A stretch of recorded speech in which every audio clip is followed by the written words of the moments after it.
My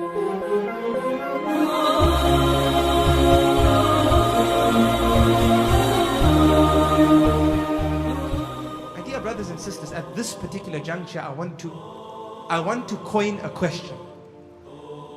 And that question is, what is our relationship with our parents? Right now, I want you to ask yourself, what is our relationship with our parents? Are we diligent children with our parents? Are our parents truly happy with us? Are there days in our parents' lives when they sit and they wish we would be different children to what we are? Ask yourself this question, especially our mothers, because Rasulullah sallallahu alaihi wasallam taught us about how the mother has a precedence in our lives over the father. And to make us understand this better, I want you to imagine a mother who writes a letter to her child. What do you think this mother would say in her letter? Would she not say, "My dear son,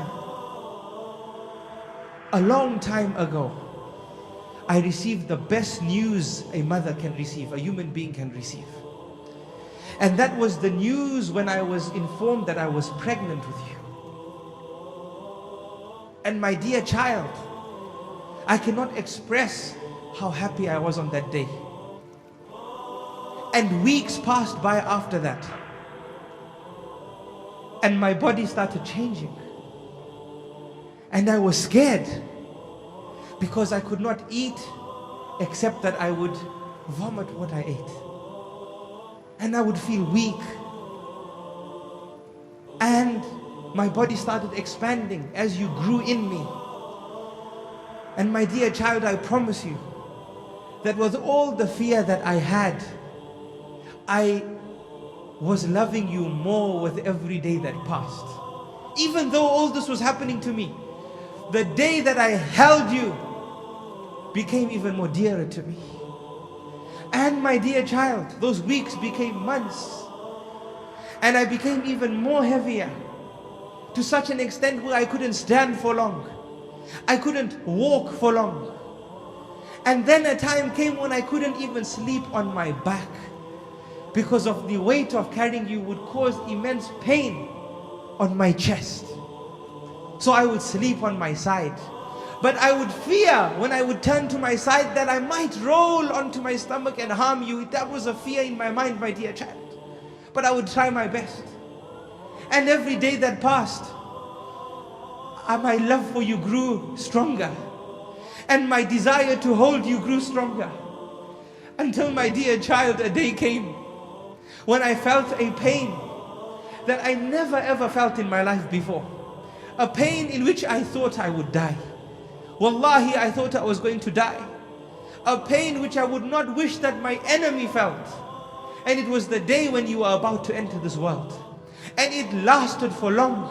Pain after pain, contraction after contraction, second after second, minute after minute. By Allah, it felt like a lifetime. I thought I wouldn't survive from this. But I promise you, my dear child, that there was never a moment that I hated you during that process.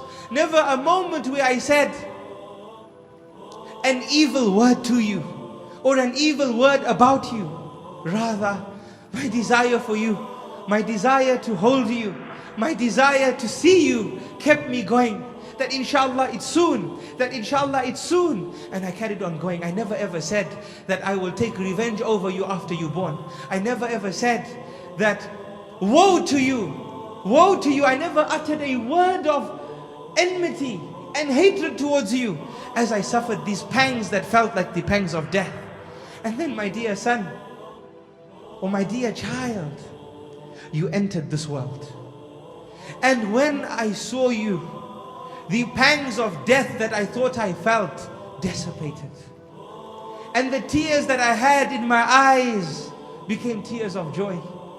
And the hurt that I felt in my body became a hurt of joy as I held you and brought you to my chest and smiled and said, Subhana Rabbiyal A'la. Allah has blessed us with a great blessing. And then, my dear child, it never stopped there. For the sleepless nights came after. Why sleepless nights, my dear child? Because I could not tolerate I could not tolerate you crying one bit. I would be so tired from looking after you during the day, that when I finally got some sleep and you made one sound, it woke me up immediately, because it would hurt me that you would be uncomfortable. So I got up and said, rather I be uncomfortable than you be uncomfortable. Allahu Akbar. This is what she probably would write. And I would pick you up and pat your back and make sure you fed and make sure the milk is at the right temperature, so that you would experience utmost comfort. And then you grew up, my dear child. I saw you walking, and before that crawling. And then a day came which was difficult for me. And that was the day when I had to take you to school. And I held your hand, my dear child, and I took you to school. And you cried there. And I cried too. But I had to hold my tears, because I knew it was good for you to be there. And I didn't want to make you upset that I was upset as well. So I held my emotions and left you there. And then, my dear child, you grew in that school, and you developed independence, and you did things for yourself, until a day came in your life and in my life when I was so happy for you, but I was extremely sad as well. And that was the day, my dear child and my dear son, when you were getting married, when you found someone to get married to. I was so happy for you when I saw your happiness. But I was so sad as well. Why? Because, my dear child, those few things which I love doing for you, somebody else is going to do them for you now. Allahu Akbar.